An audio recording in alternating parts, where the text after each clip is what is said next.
Good afternoon or good morning, depending on where you are right now, gentlemen, and welcome, and the audience, whoever is listening or watching.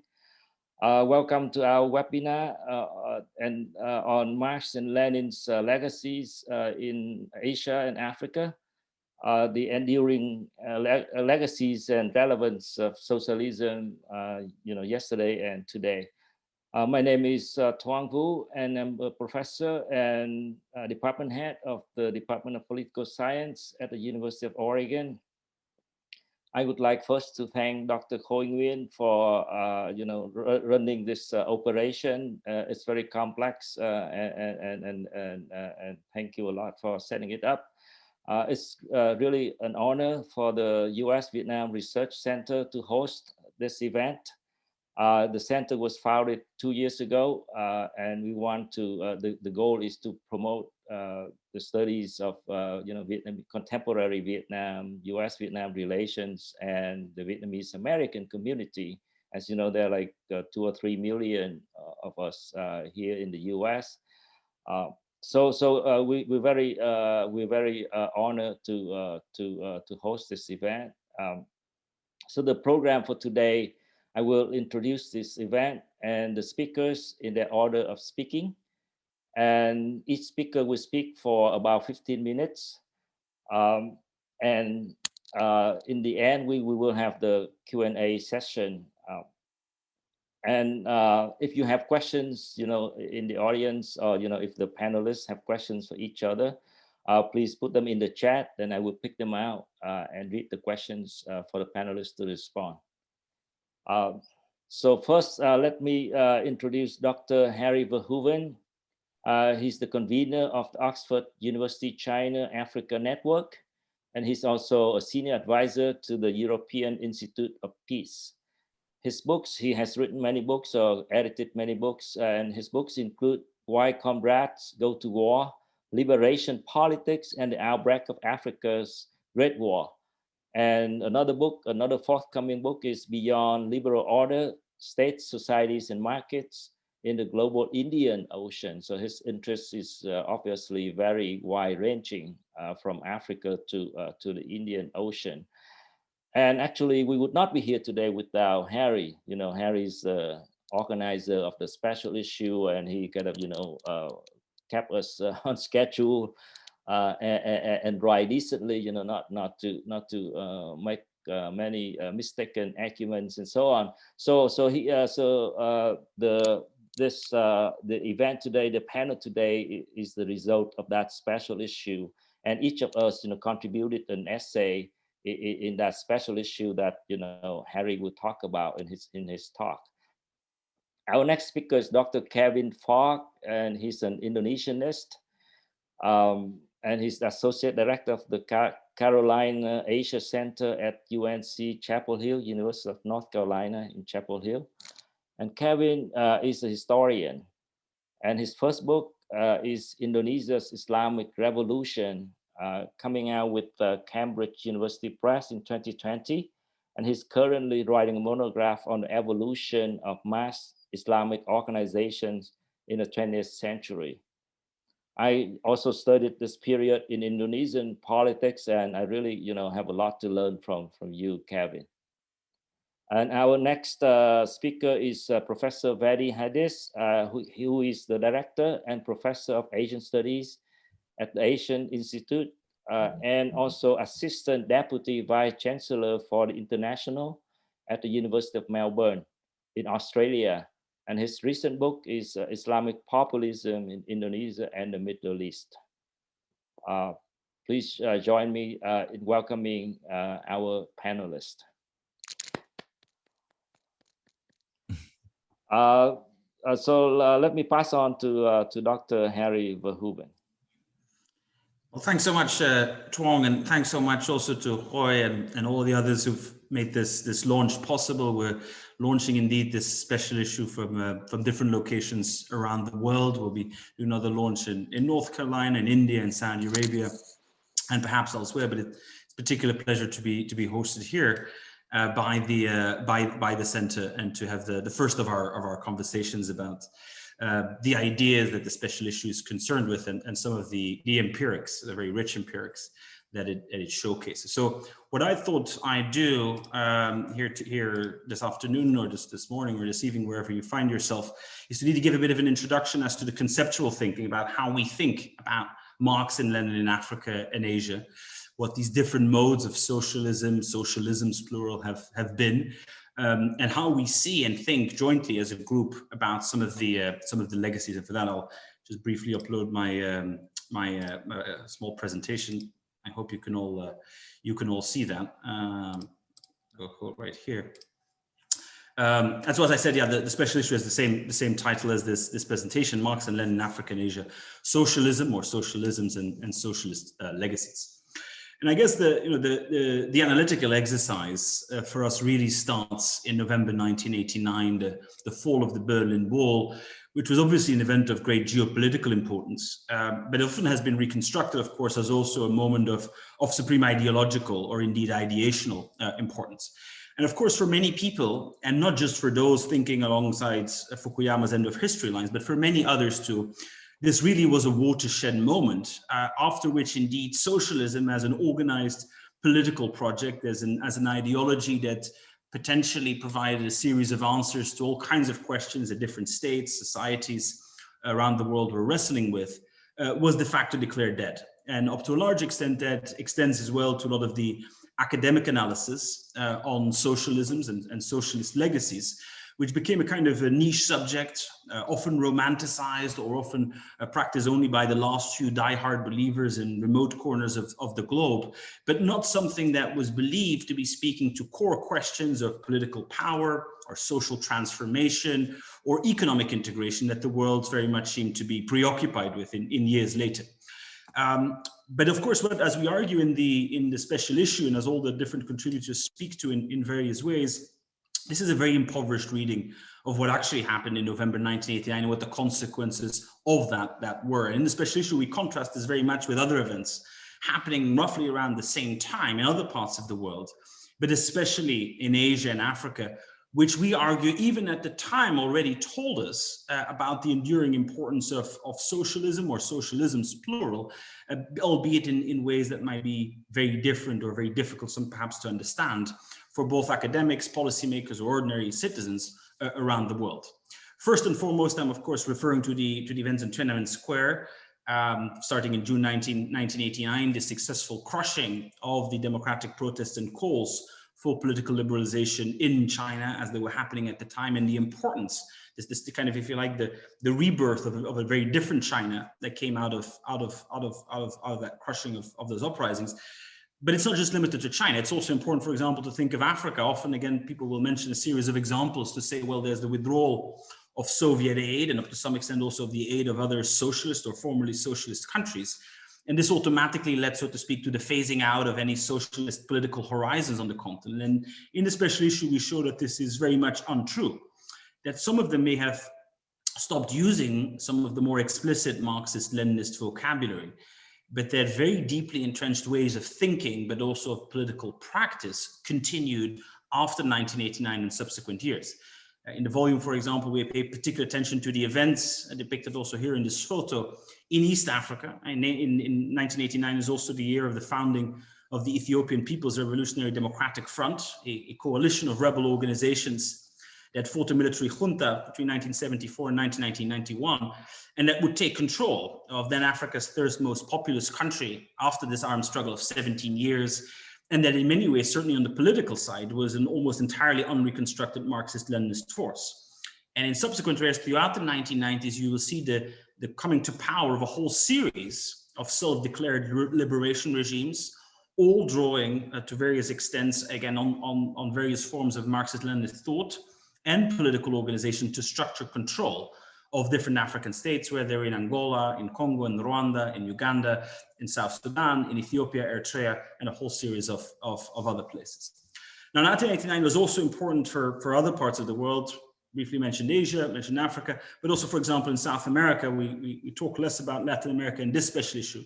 But 1989 is, of course, also the year of the so-called Caracazo in Caracas in Venezuela, where perhaps more than 2,000 protesters were killed in protest against the then government.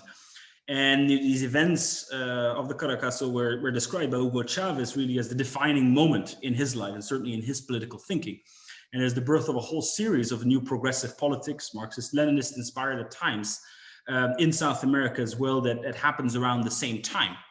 And this bifurcation between what we see happening in, if you like, in the West and in Eurasia, with its strong focus on Eastern Europe and the Soviet Union, is therefore juxtaposed in our thinking, to argue that just as during the Cold War, a lot of the focus on what was happening in terms of socialism and socialisms in Africa and Asia was almost entirely determined and seen through the lens of the Cold War, the extent to which various movements, regimes, individuals aligned themselves or not with various superpowers, that this already at the time led to a very impoverished reading of what was actually happening in many societies. And we argue in many ways that this has continued after 1989.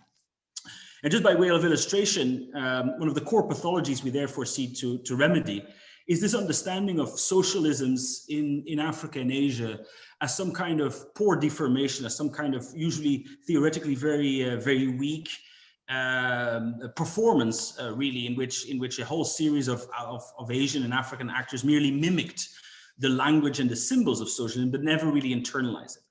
Exemplary for this kind of approach, very troubling in our minds, is this work by Barnett Rubin, one of the great experts on Afghanistan, but who was describing the People's Democratic Party of Afghanistan as articulating, quote, criticisms using poorly understood Marxist terminology. The Marxism was skimpy, mainly limited to what could be gleaned from translation of a few Marxist classics published by the Iranian Tudeh party. More important than Marxism as a theory of social change was the role played by the neighboring Soviet Union supporting the Afghan state and offering to export its versions of modernization. The PDPA's analysis of Afghanistan, as set forth in its platform, and note the inverted commas, was more or less a canned Soviet line analysis that could just as well or ill have been applied to any other of dozens of post-colonial countries. And I think this is entirely reflective of how a whole generation of scholars during the Cold War, but also, as I said, very much after the Cold War, have studied Marxist-Leninism in Africa and Asia as somehow veiling the real politics of religion, of greed, of ethnicity, which of course, I've argued after 1989 came crawling out of the woodwork and effecting their revenge on all those who believed in more leftist ideological renderings of politics. And we argue that this is, as I said, a very troubling reading, and also one fundamentally that stops us from rethinking socialism as a global, trans-historical and macro-historical phenomenon. The central question we're really preoccupied with is in this volume is if we stop defining socialism as necessarily something that is transmitted from Europe or from the West more broadly to the developing world, what happens if we flip that around and we actually understand socialism first and foremost as something contributed to and experimented with in a variety of ways, and we emphasize this pluralism, from the so-called global peripheries? That's really the central question we're trying to answer. And of course, that means that, essentially our focus comes to rest on the post-colonial state and the dilemmas that post-colonial states across Africa, across the Arab world, across Asia, and of course, to some extent across Latin America, wrestled with. And fundamentally, the essays in the collection that we've put together therefore seek to identify the ways in which various socialists responded to three central questions. The first is the question of building up and indeed extending empirical and judicial statehood. Up to what extent did socialism provide answers, options, possibilities, or at least a registry of alternatives to either colonial forms of state building or indeed various forms of state building and building up of statehood as inspired by the United States or the former colonial powers? Secondly, up to what extent have various types of socialism influenced ideas of nation building and the transformation of identity? Not just national identity. What's striking, for example, in the special issue is the highlighting also of alternatives to the nation state and the degree to which various experiments tried, for example, to think of ways of multinational federation as another way of dealing with those challenges of a post-colonial environment, whether in the 1940s, 50s, 60s, or even, as we argue, as late as the 1990s and early 2000s. And thirdly, of course, we investigate what various types of socialism have contributed by way of thinking, but also by way of acting, about how post-colonial states could position themselves in an international system not of their making, an international system which almost all of them found deeply unfair, skewed with rules set not by them, and certainly not to favor them or to bolster their sovereignty, but nonetheless having to navigate that. And of course, the Cold War is one crucial fault line, but by no means the only one. And so again, our authors think in a variety of ways about these things. Now, let me conclude my opening intervention here by briefly saying a few things about the different papers. We have a range of contributors, historians, anthropologists, political scientists, geographers reflecting on these questions and on these dilemmas. And they do so in a variety of settings. We have an outstanding paper, for example, on that uses some of the archives in the former Soviet Union and further Eastern Bloc countries to examine the very difficult relationship, for example, in the context of post-colonial nation building in Somalia, between Somalia on the one hand and its self-declared socialist government, and that of its at least nominal Eastern European and Soviet allies, and the different ways in which political modernity, economic modernity, and indeed cultural modernity were understood, the tensions that this gave rise to, the various interpretations, and the ways in which attempts to theorize and indeed build, if you like, a kind of socialist, a Somali socialist path to modernity was up to a large extent thwarted, and which external actors actually made the task at hand more difficult rather than facilitating it. Very similar theme of the complex international relations of this is brought out by the work of Gabriela Serracusano, who looked at the question of trade union education, so way perhaps of state-to-state politics and the engagement of security agencies and economic advisors, but focusing very much on European trade unionists going to West Africa, trying to work on various articulations of African socialism and African socialist futures. But the trouble that this ran into, as Africans in many ways had a very different understanding of what class struggle entailed in their context, of the salience of ethnic and regional identity and colonial legacies, and how to build on that or not.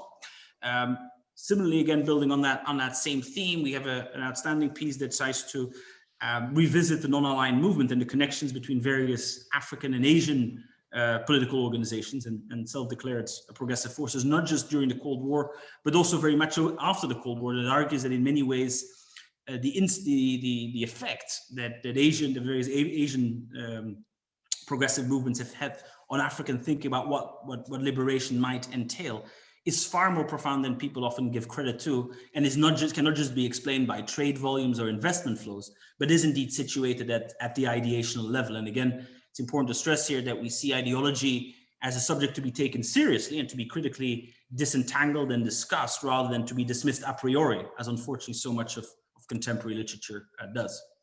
And finally, just by way of sample, we also have some outstanding work on, for example, a whole range of Arab visitors, taking a slightly different track and looking at their memoirs, but Arab visitors to Maoist China, their various understandings and interpretations of what was happening in China during the Maoist years, the degree to which ideas about Pan-Arabism and Arab liberation could be projected onto China or not. And again, these questions of how even professed South-South solidarities may run into some difficulties, and then some reflections on what that may mean today for China's position in the international system and the way it engages with Arab and African countries.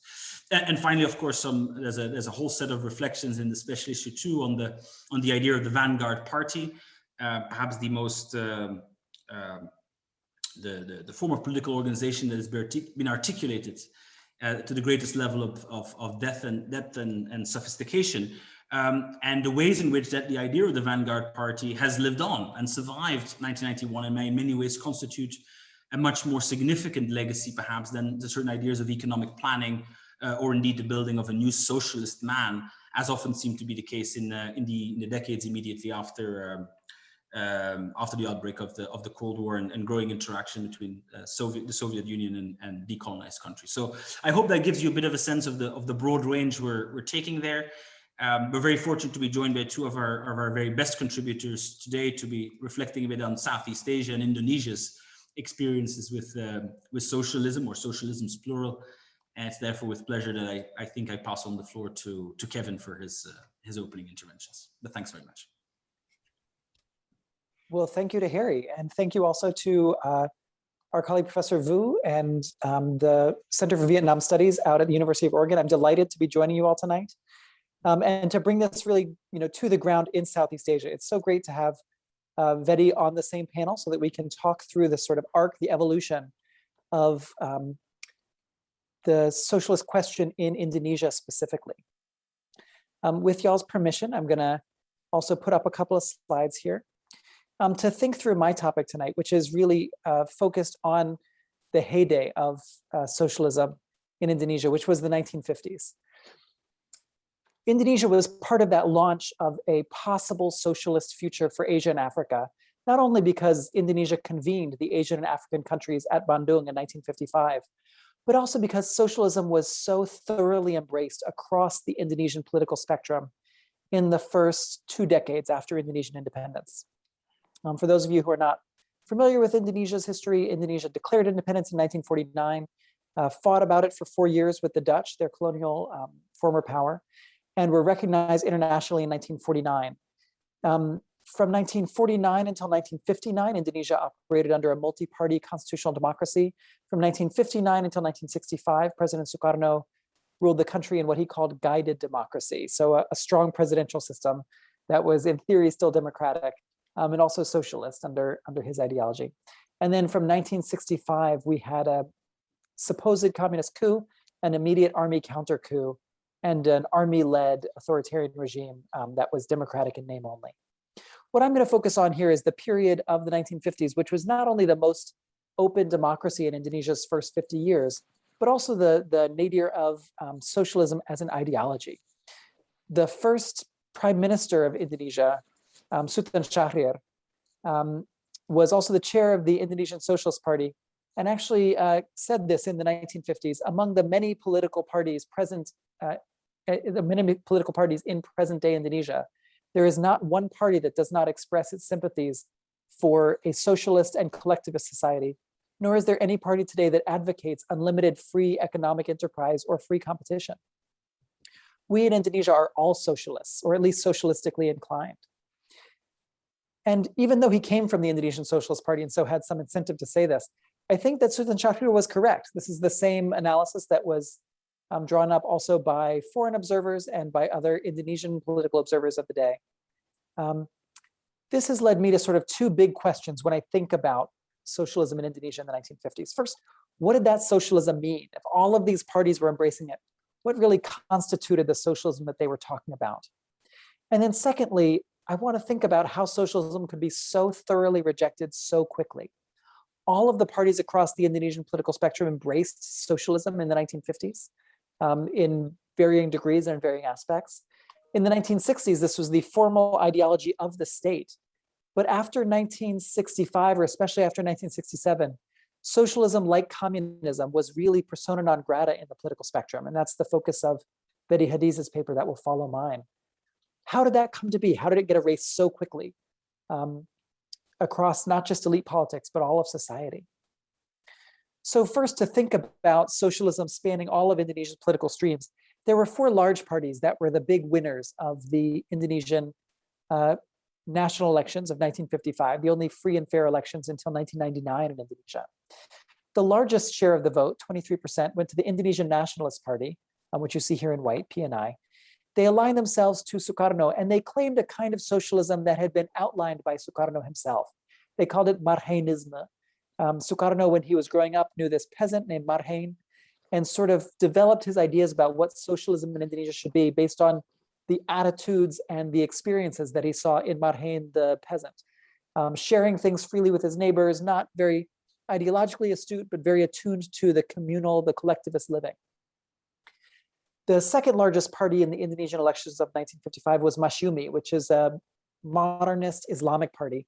And the Masyumi leaders all identified themselves as Islamic socialists and really thought pretty seriously about socialism coming out of the European model, but then tinged with Islamic ideas. So if you read the Masyumi party platform of 1949, they actually go through sort of historical dialectic materialism from era to era, but then say, oh, but Marx was totally wrong and it has to be with a godly focus over it all. They think a lot about the means of production and who should own it and how you should organize society, but they're trying to base that on Islamic ideas of looking after the poor, of making sure that no one is left behind. And so they're trying to weave these Islamic moral sensibilities in with the political systems that they've seen and that they want to copy in European socialism. The third largest vote getter at about 19% was NU, Nahdlatul Ulama, another Islamic party, much less ideologically focused, but they also embraced socialism as part of their party platform. More clearly socialist and following sort of an international communist line on a number of things was the Indonesian Communist Party, the PKI. We'll hear a little bit more about their annihilation, I think, in Vedi's talk after this. But they promoted worker rights. They sort of followed the USSR in most of their party platform, certainly coming into the 55 elections, and then even more diligently in the 1960s. But they were just 4 of the many parties. And what you see here on the screen is about 10% of the parties that competed in the 1955 election. We had all kinds of folks coming out of the woodwork, most of them not very successful.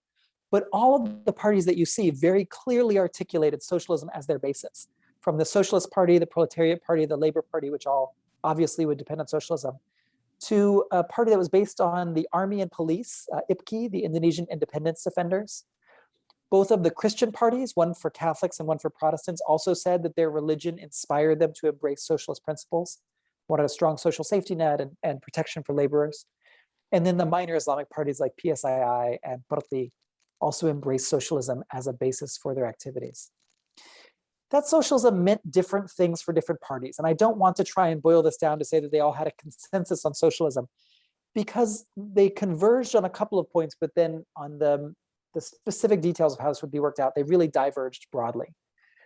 One key point of convergence on economic principles was having a base level of labor protection. So they wanted to have minimum wage, they wanted to have set working hours, they wanted to have some accountability in the workplace if you were injured.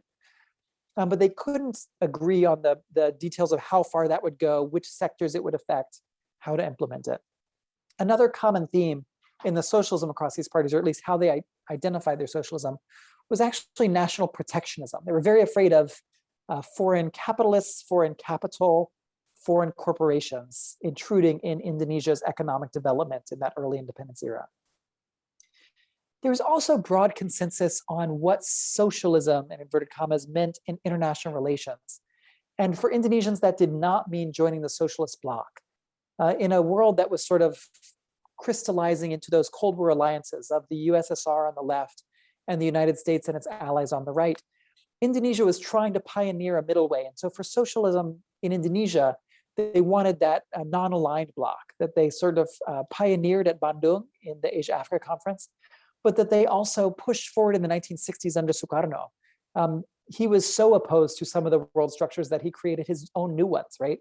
You may have heard of Ganafeo, the games of the new emerging forces, because he was fed up with the Olympics. He famously told America frequently in English, go to hell with your aid, because he wanted to try and steer a new course that would not be aligned to those blocs.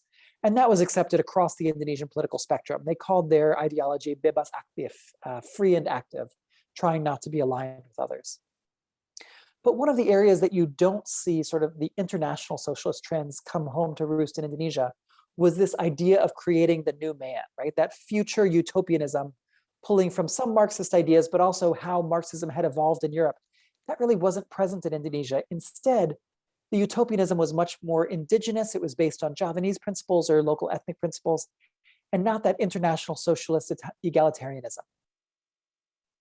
When we think about the meaning of socialism and how it played out among the parties, I thought it might be useful to look at 2 of the extremes. So on the left, you see Dian Aidit, who was the chair of the Communist Party. And on the right, his counterpart, Muhammad Natsir in Masyumi, the leading Islamic party of the day.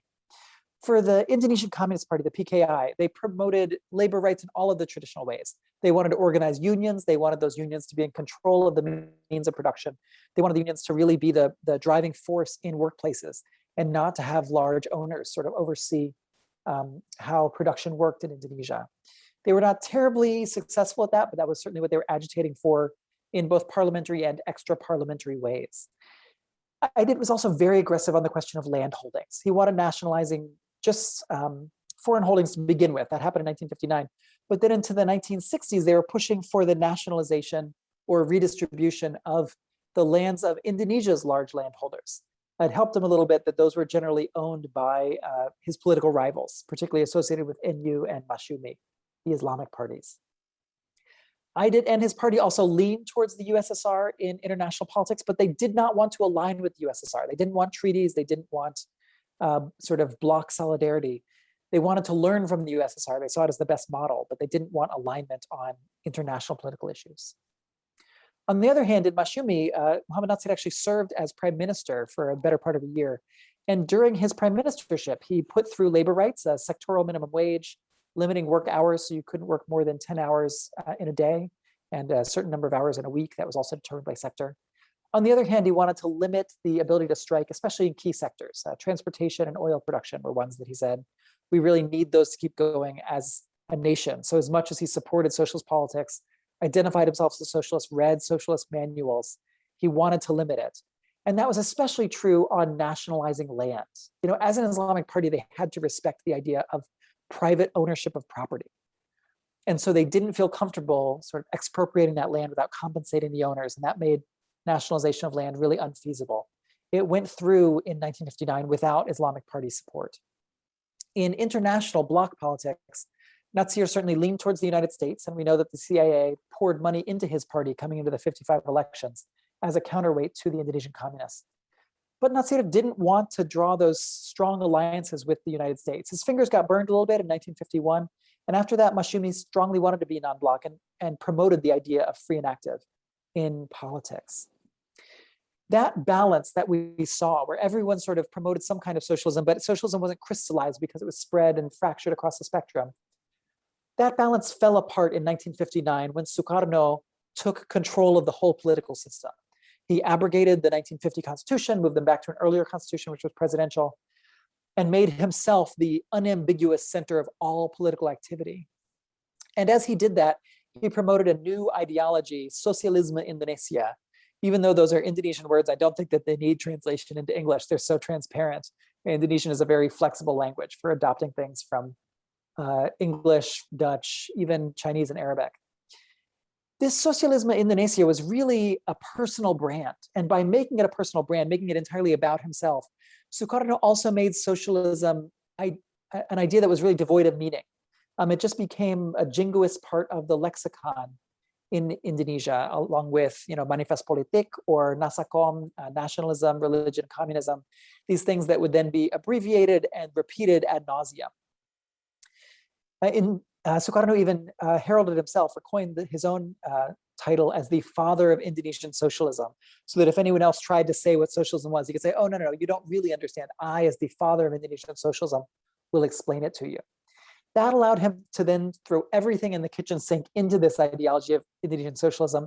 And it really depended on where he was, who he was speaking to. It depended on his mood, what Indonesian socialism would include. Sometimes it was more heavily dependent on Javanese ideas. Sometimes it leaned more economic. Sometimes it was about international relations. And none of it congealed. You never had a sort of solid idea of Indonesian socialism. By being so vague, it became devoid of meaning.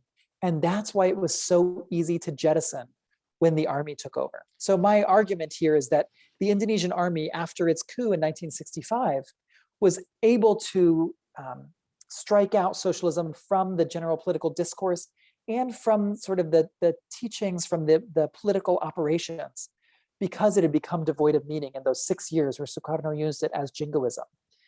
The army didn't have to combat ideas. They didn't have to say we're doing away with socialism because we don't want labor protections, because socialism had lost that weight in Indonesian society. And that helps to answer my questions. Socialism at first had these economic ideas, at first had the international political alignments tied to it, but those were lost when it became Sukarno's personal brand. By becoming the personal brand, by becoming devoid of meaning, that's how it was able to be wiped out of the Indonesian political consciousness in the 1960s. That process has actually been noted by Benedict Anderson, famous, of course, for his nationalism work, but his first career was as an expert on Indonesian politics.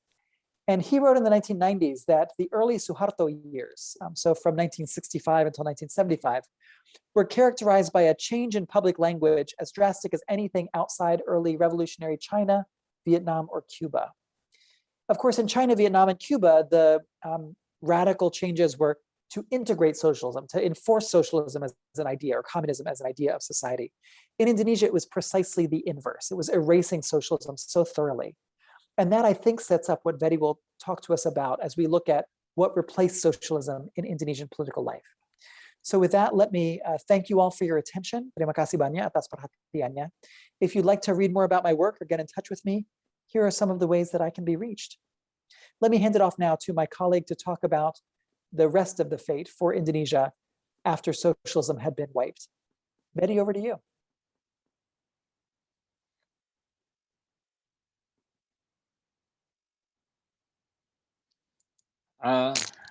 Vedi, please turn on the volume. Okay, there you go. Okay. All right. Yeah, still not used to all this gizmo. Thanks, Kevin. And thanks, Harry and Tuong Vu and Khoi for organizing this. It's my pleasure to be here. And I'll try to actually bring Kevin's story to the present time, or close to the present time, but in relation to a theme which I know he's written about, but isn't part of, well, isn't a core part of his presentation today, and that is the rise of Islamism in Indonesia, which I suppose, you know, as a bit of a precursor, I am presenting as partly the logical consequence of the demise of the left. And I'll be explaining why I say that. A couple of things as a kind of caveat here.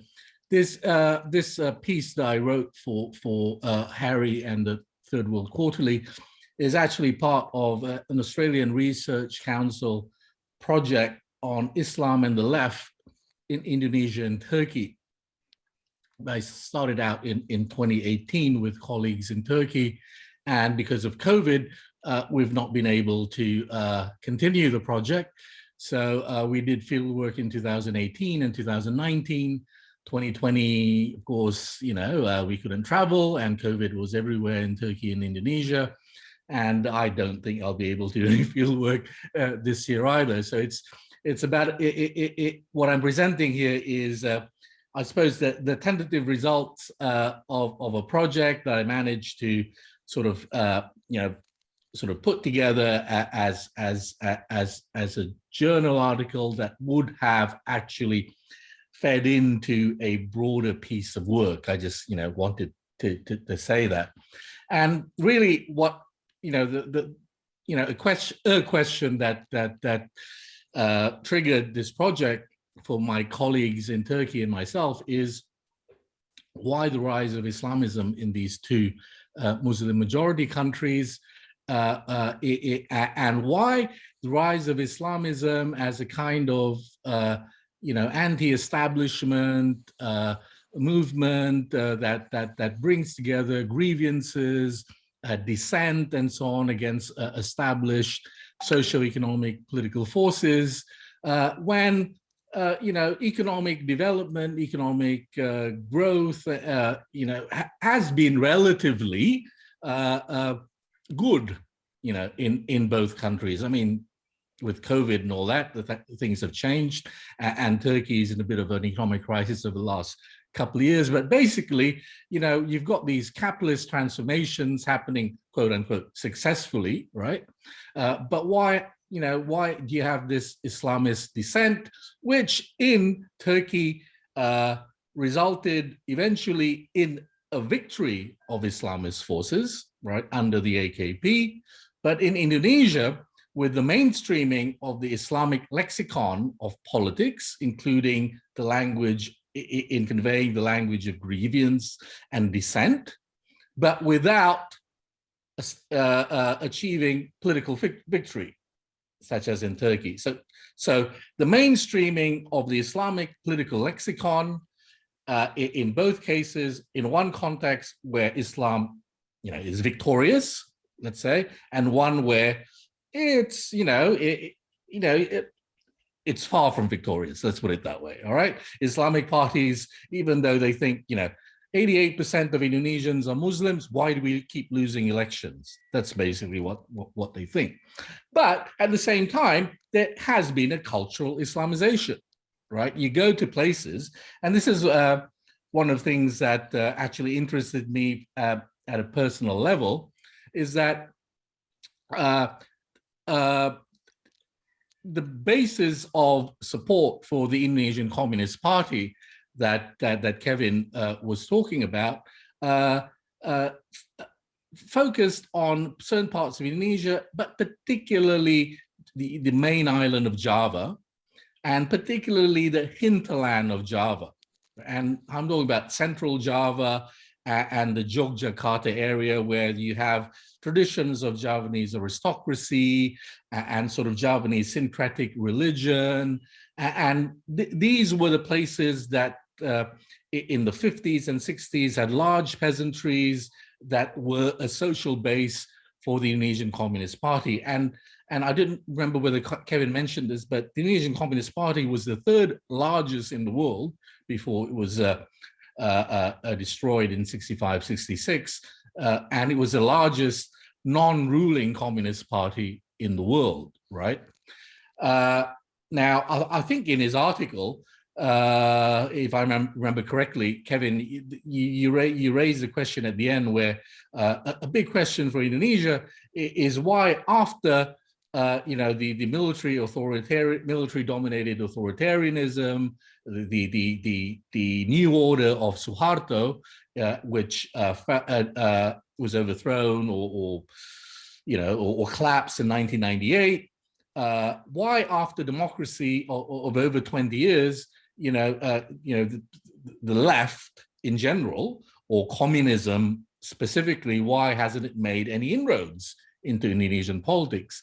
And one of the things actually I'm trying to say is because the left and communism specifically was destroyed prior to the period of rapid industrialization in Indonesia, which resulted in rapid social change, the social transformations of landscapes, including in these localities that were the former bastions of the Communist Party, and that really the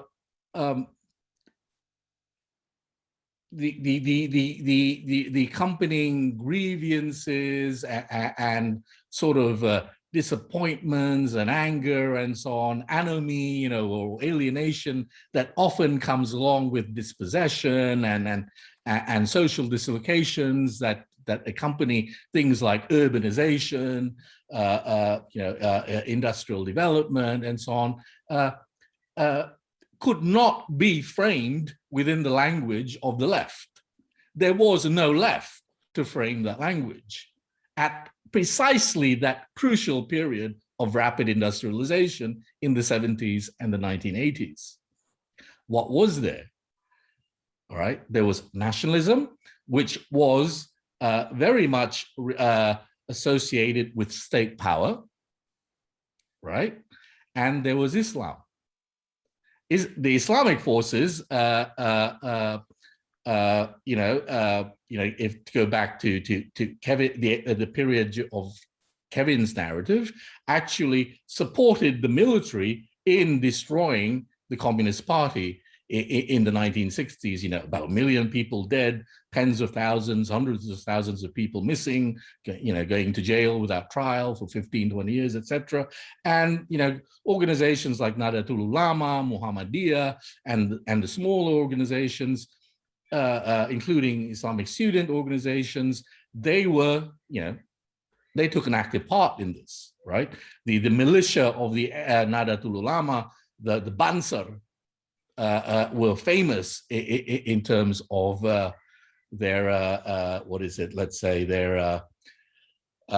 their success rate, in murdering communists. Okay, so I guess if I were to say the two things that are central to this is that the absence of the leftist framings of opposition, of dissent, and so on, has to do with the results of Cold War era conflicts. Okay, and it has to do as well with the sort of advance of capitalist industrialization, and then the intensification through integration with neoliberal globalization, where the destruction of the left in previous periods made it impossible, right, for developments or organized developments of dissent with grassroots bases, strong, social bases in the workers, peasantry, lower middle class, and so on, as the PKI had in the 50s, was impossible. All right. Now, one of the things that the New Order did, in the 70s and 80s, was suppress Islam. So Islam, why did they suppress Islam? Because when the communists were gone, the only possible force that had a grassroots base was Islam. And so, it was a competitor to the centralizing authoritarian ambitions of the New Order. So in the 70s and 80s, Islamic organizations were basically either domesticated or actively suppressed. So they had this cred, so to speak, for being oppositional, for being, for being for the poor, for the marginalized, etc. Right? Now, throughout the 90s and 2000s and so on, a new sort of, especially after the 2000s, a new sort of a stage in capitalist development occurred in Indonesia, where I think what you have is not it's characterized by a couple of things. One is, like the rest of the world, increasing, socioeconomic disparities. 1% of Indonesians control about 50% of the wealth, like in America, really. And the second thing is the rise of precarity. I mean, there was always precarity in that, if you worked in the informal sector of urban areas, or even if you worked in the agricultural sector in Java, there was your life was precarious. But this is a kind of precarity that actually has gone into the formal sectors of the economy, right? Through things that we know happened in the rest of the world as well, outsourcing and the Uberization of the economy. These sorts of things are big. So what you have now, though, is a context which is very different from the 1950s and 60s, in that, first of all, Indonesia is a very young country, right? I think the median age is 28, 29. They're expecting what they call a demographic surplus in a few years, and that's when the ratio within the population is favorable towards those who are of working age, and those who are dependent on those who are working age, are sort of reduced. But the fault in that sort of thinking is that it only works when there are jobs, right? And when there are proper jobs, right? So what you have now really is lots of young people who, because of the success of industrialization, capitalist development, and so on, are educated. At least they have, high school education and so on, and they're into, dreams of social upward mobility that their predecessors probably didn't have as much in the 40s, 50s, and 60s. And there's, of course, the consumer economy. Everybody has to have a mobile phone, and there's advertisements everywhere and all. And this is a sort of milieu that didn't exist, in the period that Kevin was talking about. Now, how do you latch on to the frustrations of these sorts of people, right? Islam is in very good position to do that, okay, because of its cred, because of its grassroots presence through mosques, through Islamic educational institutions and so on, which are, sort of everywhere, including And this is one of the things, going back to my sort of personal interest or the personal interest that triggered this research, including in the areas that used to be the bastions of the Communist Party. So even as late as the 1980s, I used to go to these places in Central Java, and there would be no mosque. There certainly would not be any pesantren, which is an Islamic boarding school, you know, left and right. And you wouldn't see women wearing the hijab. There was none of that, right? That was the 1980s, you know. But now I go over there, there's, you know, pesantrens left and right, there are mosques in every corner of every village, women are wearing the hijab, you know, and so there's that cultural Islamization, even though, you know, the Muslim parties may not actually win elections. But what this means is that more people are actually connecting with, you know, the worldview of Islam, and therefore those who are able to formulate a political lexicon, including that of dissent and opposition, conveying of grievance, and so on, in an Islamic language, right? And the result of that is that, and this is what I mean about mainstreaming the lexicon, is that even the secular nationalist parties, right, are adopting that language as a means of preempting, accommodating, whatever. But more and more, Indonesian politics is being talked about, you know, not just in the sense of, you know, who has power and so on, but in terms of morality, right? So the language of morality, you know, comes in. I mean, Kevin was talking about socialism and anti-capitalism in Indonesia in the 40s and 50s. And I think that one of the major reasons that everybody, you know, from Masyumi to PSI to the communists, you know, had some socialist language was because the Indonesia's encounter with capitalism was through colonial capitalism, right? So nobody could be a capitalist. Even political liberalism was associated with capitalism. Therefore, we don't have in Indonesia a tradition of political liberalism either, right? So once the communists were gone, there was no political liberalism to come into the fold. There was Islam, right? So you know, because of that encounter with colonial capitalism, you know, that legacy, I think, still, you know, sort of lingers and can be reformulated, you know, in Islamic language, you know, like, and this language actually connects with the language of, you know, people that Kevin must be, you know, familiar with, you know, people like Hassan al-Banna, Said Qutb, you know, the Muslim Brotherhood in Egypt, and, you know, Rashid Rida and so on. And a lot of these people, like early 20th century Indonesian Islamic activists, talked about not being against capitalism as such, but against sinful capitalism. So what that means is they want a capitalism that, you know, is infused with Islamic morality, and therefore it will be fair and just, and you don't need communism for that, you see. You don't need socialism for that.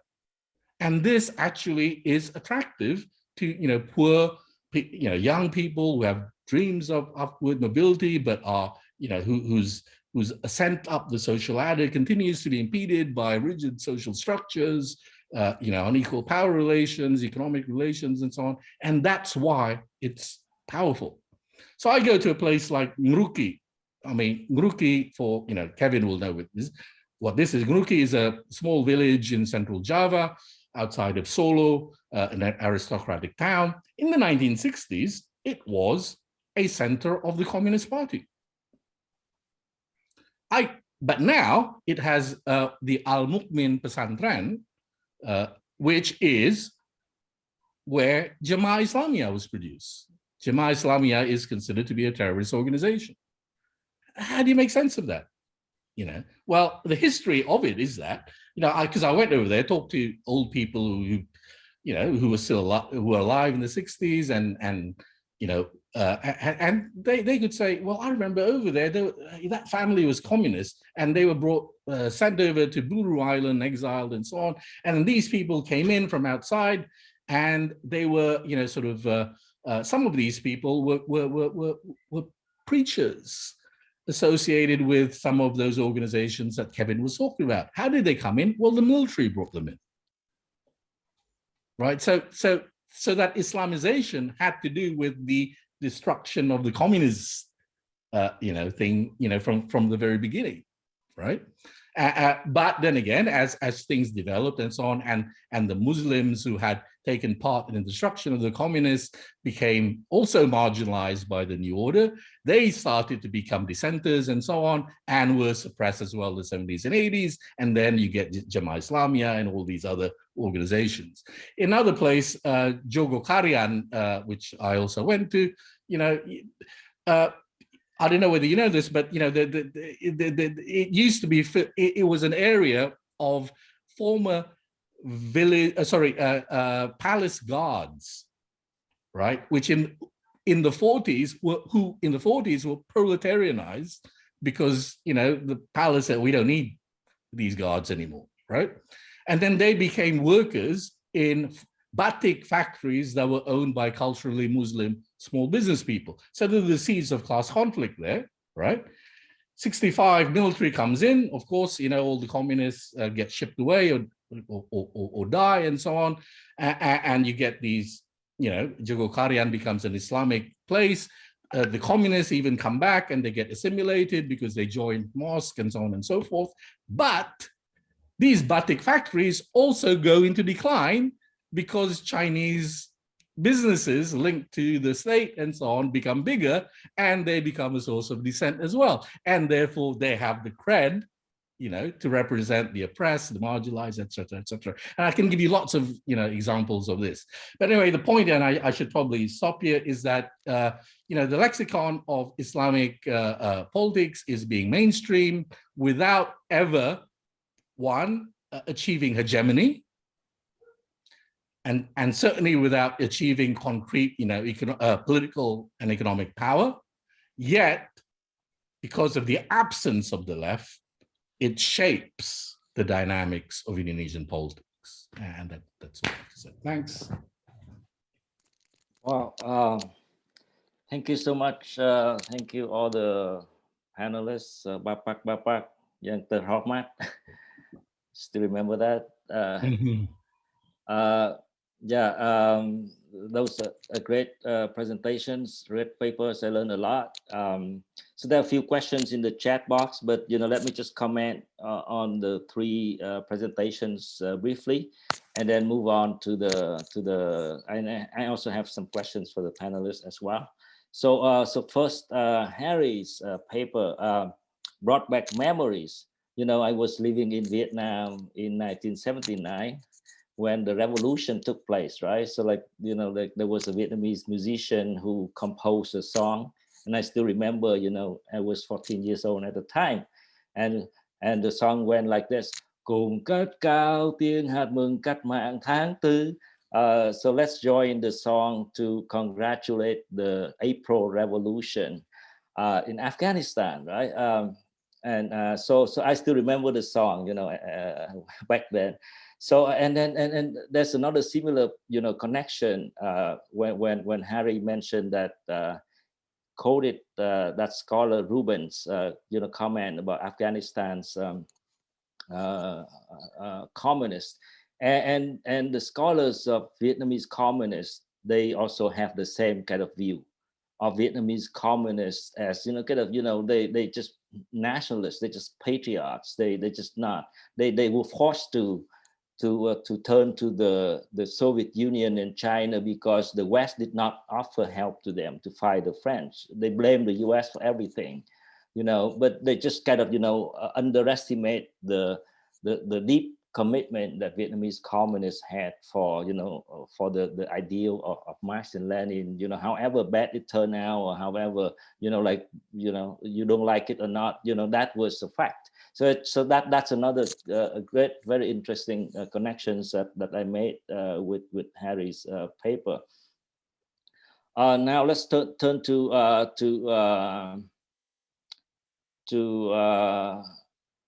what is that? Oh, to Kevin's paper. So Yeah, also very interesting because I also did research during for that period, and still remember kind of going to the Perpustakaan Nasional in Jakarta, on the 8th floor and the 9th floor. The elevator took you only to the 8th floor, right? And then you have to take the stairs up to the 9th floor.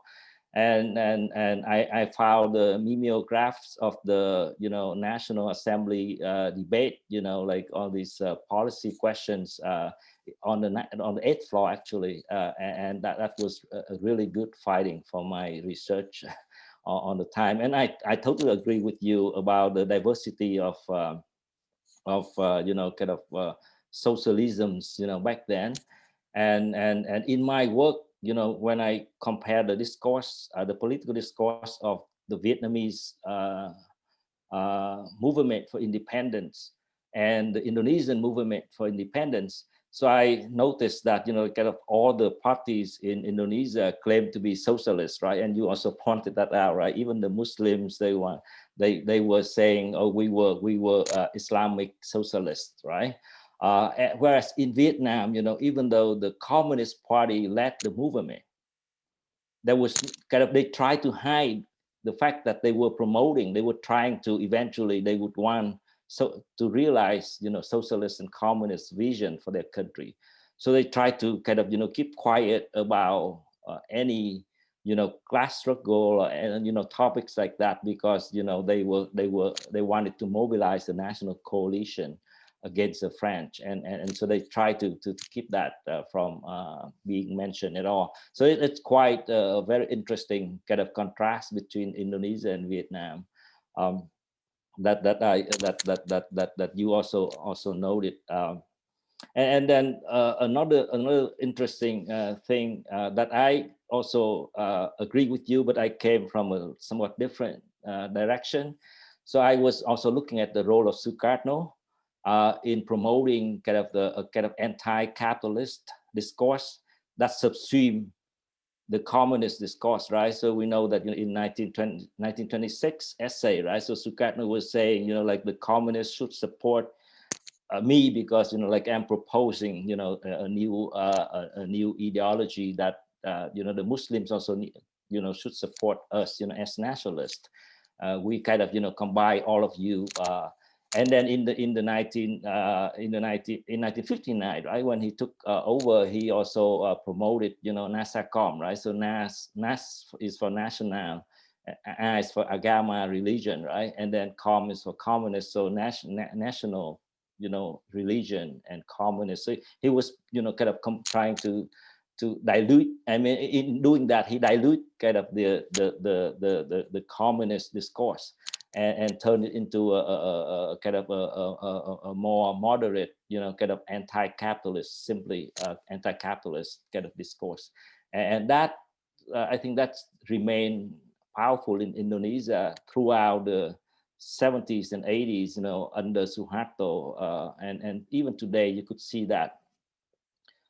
So that's quite interesting point that you raised, and I totally agree. Even though I came from a different perspective, and the question that I have for you is, like, what if Tan Malaka or Musso had not died right early on, right? So Tan Malaka, we know he was an early communist leader, a Comintern agent, sent by went to the Soviet Union and then was sent to Indonesia, and then he was killed in 1947 or so. And then Musso, he came back from the Soviet Union in 1948 and led a brief rebellion against the republic, right? And they were crushed by Sukarno, and Musso actually, kind of was quite a radical figure, and you could, in my book, I analyzed the polarization, that began, like around 1948, and Rousseau, kind of exemplified a tendency of polarization in Indonesian politics that eventually, ended in the coup in 1965 and the counter coup by Suharto and so on. So that was kind of a so I wonder, what you think about that in terms of the discourse, because Musso and Malacca seem to be pushing for a much more radical discourse than I did, but I may be wrong. Finally, Vedi, great paper, great presentation. I really totally agree with everything you said. I just have a couple of comments here. The first one is that I think, like you can't dismiss nationalism, under Suharto, right? There was still kind of a strong version of it, as you see in the Malari protest, right, in 1974, when Japanese Prime Minister Tanaka visited Indonesia, and so there was widespread protest among Indonesian students against foreign investment, right? So, and I see that as both, anti-capitalist and nationalist discourse, and then also you could see that a kind of, a form of nationalism directed against ethnic Chinese, Orang Cina, right? In Indonesia, that ran through, kind of the whole period of from Sukarno to Suharto and today, right? So that's kind of another version of nationalism in Indonesia that you just can't. That still exists, the parallel to Islamism. And the last point is about the irony of the Cold War. And I think you're right in saying that the Cold War led to the destruction of the PKI, right, the Communist Party of Indonesia, and the left in Indonesia. But also the Cold War also, I believe, contributed to the rise of Islamism, with the war in Afghanistan, like in the 1980s, when the US was supporting the Mujahideen, right, to fight against the Soviet Union, and many of the JI, leaders, they were actually trained in Afghanistan, right, together with Osama bin Laden and so on, back in the 80s, and they came back and they actually led the crusade, when Suharto was overthrown. They led the radical groups in Indonesia. I guess that's all for my comments and questions. Should we go to the maybe if you guys could address those first, and then we can turn to the. Would you mind if I address your questions first? Because as I mentioned yesterday, I do have to leave early because sure. For some reason I was told by, my schedule says this ends at 12, but it ends at 12:30. So can I just reply and then take my leave? I'm sorry. Is that okay? Yeah, that's okay. Yeah. All right. So I didn't mean to sort of dispense with nationalism, but my point was that nationalism is very much associated with a kind of nationalism, which is status nationalism in Indonesia. Of course, even status nationalism relies on the mobilization of nationalist sentiment, right? Selectively, right, against foreigners, foreign capital, Chinese, etc. And the interesting thing really is that people talk about nationalism versus Islam in Indonesia. I actually see no such thing happening. I see that nationalist elite, status nationalist elites are actually appropriating the language of Islam, to buttress their sort of nationalist rhetoric, to give more variety in it, and sort of Islamic organizations that have grassroots bases and so on are largely being co-opted, and those who are not are on the fringes and marginal, like Jemaah Islamiyah and JAT and so on and so forth. Now, about the Malari, riots and so on, I was talking about the weakness of liberalism in Indonesia, but it does have a kind of thread going through, and the thread goes through the intelligentsia, some university professors, et cetera, et cetera. But the problem with these people, like the PSI, of the 50s, is that they had no social base. The PSI got 2% of the vote, and if the technocrats and liberal political commentators and so on in universities were to form a party, I reckon they'd probably get 2% as well, right? So there's a weakness there. Now, in relation to Jemaah Islamiyah and all that, yes, the Cold War did facilitate that. That's actually one of the points that I wanted to make.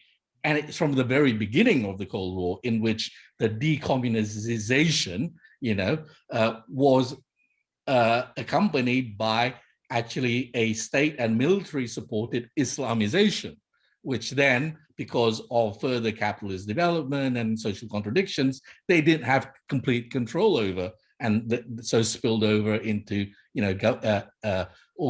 sort of movements of dissent.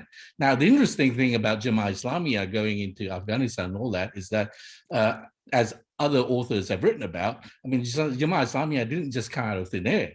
It actually came out of old Darul Islam networks, and people like Abdullah Sunkar and Bashir, were inducted into the Darul Islam in sometime in the 1970s. This is all a mystery, but certainly, there's a link between the Jemaah Islamiyah and the Islamist organizations that were left out, by Sukarnoism, and also left out by Suharto.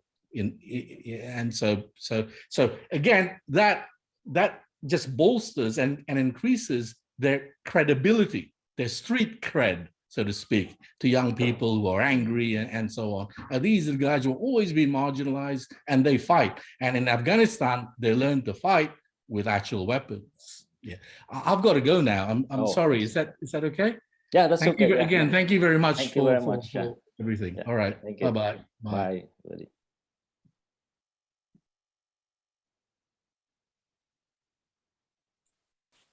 Harry, do you want to pick up, or should I continue this Indonesia streak? I was going to say, let's continue with the Indonesia streak, and then I'll have a few words at the end. Go ahead. Great. Well, again, I'm thankful for these questions. It's always great to have someone who really knows Southeast Asia. And I'm going to try to answer some of your questions, some of what we've seen in the chat, and tie it back to the broader trend of Asia and Africa, right? To think about how Indonesia fits into the spectrum. So as Vedi said, a lot of the movement towards socialism in Indonesia, some of that was reaction to colonialism, and we certainly see that across Asia and Africa, right? You get this colonial exploitation system, you get plantations, you get sort of extracting resources in a way that is very much not good for the local people. They associate that with capitalism, so communism is an obvious choice. The other thing that I think is common for Southeast Asia is, and to some extent, let's say China too, certainly China, is the experience of Japanese occupation in World War II, right?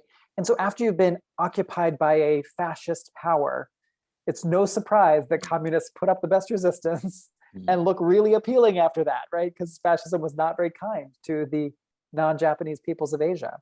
And so that's another way that we got this socialist fervor in Indonesia, and I think that's shared in places like the sort of the broad acceptance of socialism in Myanmar or Burma of the 1950s, right?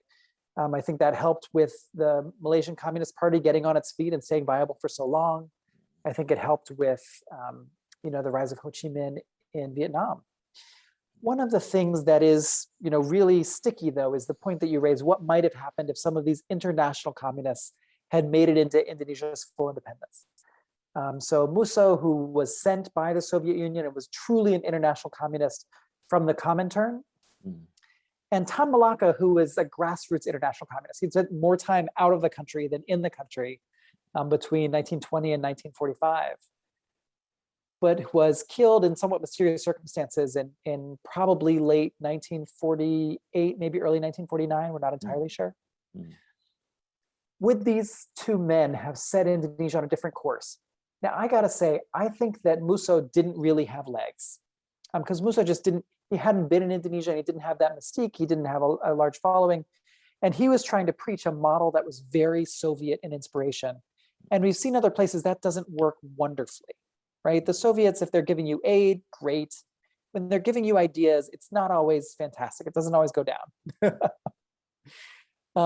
Tan Malaka, on the other hand, had a lot of ideas that had really bubbled up from his experiences in Indonesia. He had this cult following. He was a mystery figure, sometimes called the Scarlet Pimpernel of Indonesia.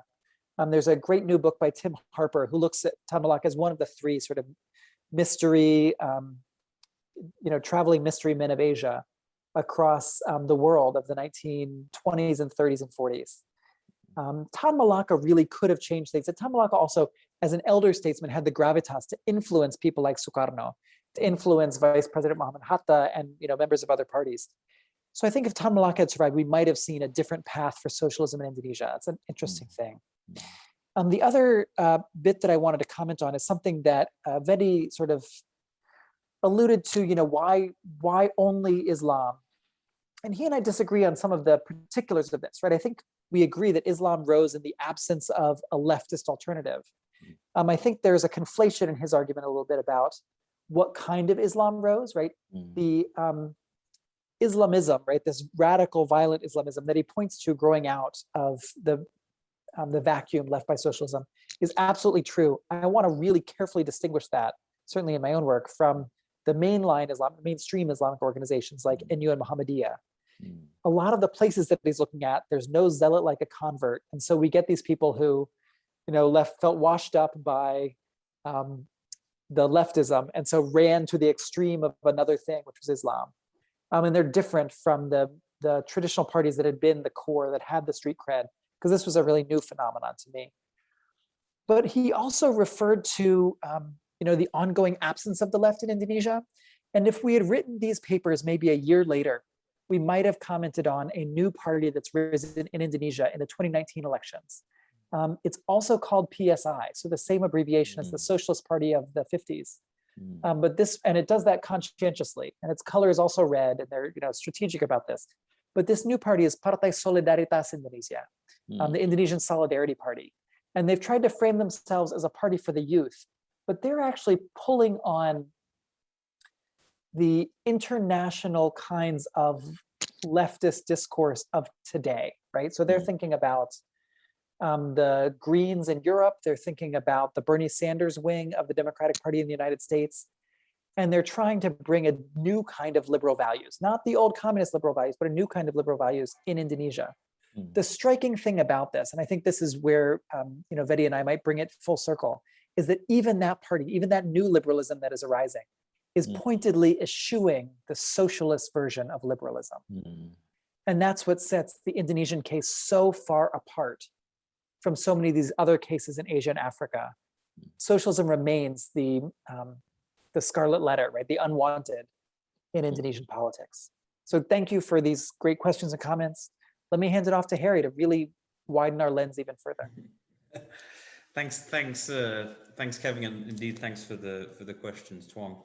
I think from where I'm sitting, indeed, one of the central themes, I think, running through so many of the contributions to our special issue and our joint conversations is indeed the importance of sovereignty. I think if there's one thing that unites so many different experiments, whether in government or out of government, whether as social forces, indeed as movements who've taken control of state power and done extraordinary things, whether good or bad with them, it's indeed this understanding that socialism is ultimately a vehicle towards expanding sovereignty, when in state power, both vis-a-vis the outside world and vis-a-vis society, but generally indeed about as a means to asserting control over one's destiny in ways that were simply not possible before, and that no other registry or lexicon indeed offered. And this is indeed quite striking. As Kevin, as you rightly say, I think some of that has to do with the very particular experience of colonialism.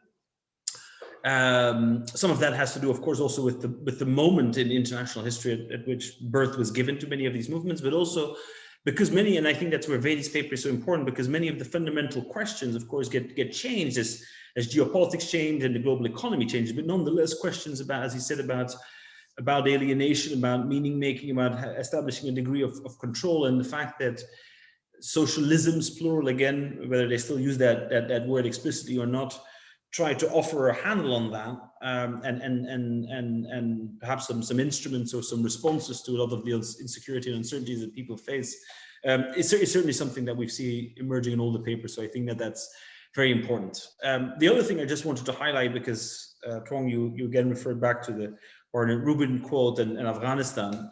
Again, not to want to detract either from the study of Afghanistan or Barnett Rubin's work, but nonetheless, to make, I think, the important point, and this applies very much to Africa, but I suspect it applies an important extent also to Asia, is again, as I said, the centrality again of taking ideas seriously, not just as ideas as politically expedient ruses or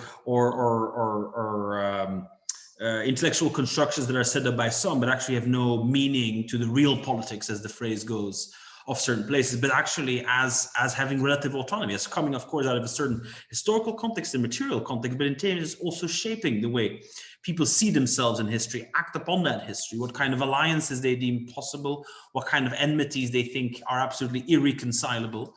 And I think that is an important thing. And certainly, as I said, when we're trying to think of socialism, not just in one country, as is so often the case, or just at the level of global bipolarity, as was the cognitive organization of the debate during the Cold War, but rather as something indeed that is both shared between regions and as well as, of course, through interactions with regions. This is I think really centrally important to restate that, to argue that it's not just ethnicity or greed or fundamentalism that are the real drivers, and these were all just Potemkin experiments that were obviously destined to fail. I think that's exactly where the serious work that we undertake, both with the legacies, but also the enduring importance in certain states of socialism as an inspiration for parties in government, continuing not just into the 90s, but well into the 2000s, in certain cases intensifying again, where that is important. And ironically, I think what we've seen happening in recent years, growing tensions between the United States and China, I think is beginning to recognize that. The discourse that is now portraying China not merely as an economic competitor, but as an ideological one, right. Regardless of the specific politics in the United States or in China, for that matter, that is giving rise to this, I think intellectually they're onto something deeper and something important. And that is to say that, yes, indeed, for so long, the transition paradigm, especially the liberal transition paradigm, which assumed that all the fights were essentially rearguard fights, that essentially the big ideological debates had been settled. It was a question of convergence, whether with some delays and some hiccups or not. But essentially that there was no real meaningful, deeper challenge to the consensus after 1989. I think that framing is helping to shatter that. And I think it's maybe one of the few good things to come out of this growing polarization debate, is that it forces us again to take ideas seriously about how to organize societies, markets, political systems within countries, but also importantly between countries, and various forms of alliances, which frankly do not make sense, as I said, if we're just trying to explain them from through the lens of investment or trade or aid, but where you can actually see that, as I said, that ideational currents or shared histories matter as much, and in certain cases even more than money. And I think that this is what the special issue is trying to do, or at least trying to raise a number of questions about that hopefully people then find interesting in their own context to take forward. Well, great. Thank you both for your answers. So we have a few great questions here, but we're running out of time. So maybe we can pick up one. You can just comment, kind of generally about the questions if you like. Let's see. There's one question about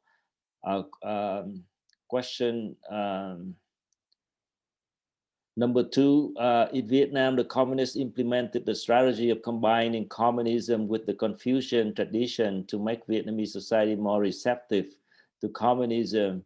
In Indonesia, what do Islamic traditions and communism have in common that can be combined? And, you may go back to the Tariqat Islam, blah, blah, blah, back in the 1920s, but certainly, we want to emphasize the ideas here, or the concepts here. And then this another question: the Communist Party of Indonesia was born in the early 20th decade of the 20th century, while Indonesian nationalism was rising Did the Communist Party of Indonesia build their own national ideology basing on early nationalism? Did nationalism have any influence on the Communist Party of Indonesia? Did Indonesian communists and nationalists have any ideological conflicts? So, all great questions. I'll try and tackle them if I can. There's a lot going on here and sort of what was happening with the communist ideology before Indonesian independence.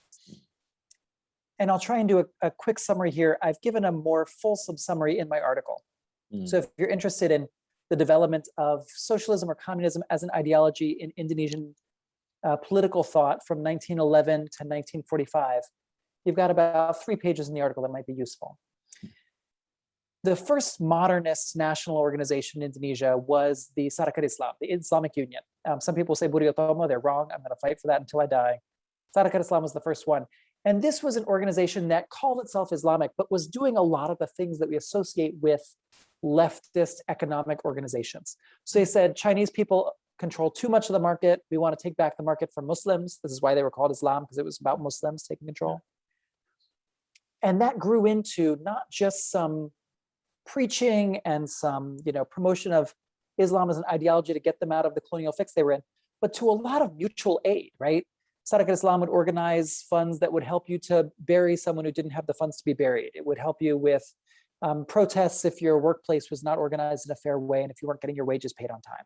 All of those things that we think of as being associated with labor unions, this was actually an Islamic union that was doing all of that. And the communists who were organizing internationally and in Indonesia recognized the strength of Sarekat Islam as the first modern organization. And they were born out of Sarekat Islam. They first took over some branches, they then got kicked out, and so they formed their own organization in 1921. A previous article that I've written in Modern Asian Studies looks at how the founder of Sarekat Islam, or the leader of Sarekat Islam, Haji Omar Said Cokroaminoto, actually was so struck by this, he felt a need to respond.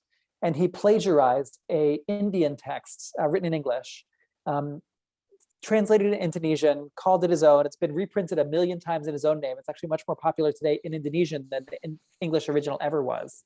But that text on Islam and socialism is the foundation for trying to respond, the Muslims trying to respond to the socialist challenge, and saying a lot of these principles of wanting to help people out, of wanting to build a just workplace, wanting to build an equal society, are shared in Islam, but Islam comes to them in a different way, right?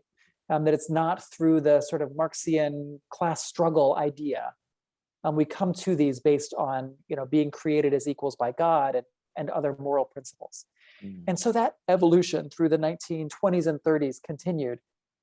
But by 1925, it was clear that the communists were going to evolve in a separate track from the Muslim organizations. And Muslims were trying to promote some of the same ends, but not the same means as the communists. And I think that we really recognize from early in the Indonesian nationalist movement that those two tracks were going to be divided. So that's my sort of quick and dirty overview in response to these very good questions. Oh, great, thank you. Is there any last comments on the panel on any papers? Let me be very, very quick just on the aspect of nationalism. Again, one thing that I think is worth bringing out, because it again surfaces in many of the contributing articles about this relationship between nationalism and socialism, is that is really striking, as I said, on one hand is its focus with sovereignty, and on the other hand on the question of appeal is indeed that I think that various forms of socialism, I think, manage to allow one to be both internationalist and nationalist at the same time. It offered both a language that allowed for resistance, indeed, as Kevin has outlined, against various forms of oppression and exploitation, and a language of solidarity that allowed one to transcend what were seen as retrograde, parochial, and still are seen in certain cases, retrograde, parochial identities, be they ethnic, regional, linguistic, or whatever particularities in a certain context. But at the same time also formulated a project that told a narrative about how one belonged in the world, not just from a nationalist exceptionist point of view, but that established links, which were both strategically important, but also I think resonated at an emotional level. They were strategically important because they offered potentially new allies and examples and role models. And indeed, in the cases of quite a number of Asian states and African states, emergency security aid when there was foreign intervention of various forms. But at the same time, as I said, also this sense of, yes, you as a state are being born into this very difficult international system with rules you didn't choose or set up. But there are others who are going through similar experiences, and there's some consolation, if you like, or mutual inspiration and courage to be garnered from them. And I think that's precisely the key appeal that has remained so central to this ideology. The fact that it makes sense both on the ground in the context of a number of national struggles or questions, as well as then this international identity. So it allows one to be modern, progressive, yet still focused on the immediate issues in front of one. This is something that we see in some of the discussions about the Southeast Asian cases, the East Asian cases, South Asia, Arab cases, and the African cases that we speak about. And then again, remains very, very prevalent today. I think part of the speculation in some of the articles that deal with the more modern period is indeed whether the new forms of leftism that you're talking about, Kevin, how they will navigate this question between, on the one hand, national identity, of which there clearly, as we've discovered again in the last 5 to 10 years, is a much stronger craving on large parts of populations around the world than I think many people imagined. But at the same time, to do so in a way that also speaks to the international and global points of reference that are so important, that tells a compelling story of sorts about that. Of course, jury's still out whether that will happen or not. But at least it's something, again, some of our papers, I think, are rightly picking up on. And that will help determine the future of these socialist legacies, and perhaps even socialism, whether with a capital S or with a small s, in the future. Well, with that, I would like to conclude the webinar today. Thank you both panelists, and if Vedi's around, I would thank him as well for great, very stimulating presentations, and thank the audience for watching and listening to us. And thank Dr. Khoi for organizing this, and have a nice evening.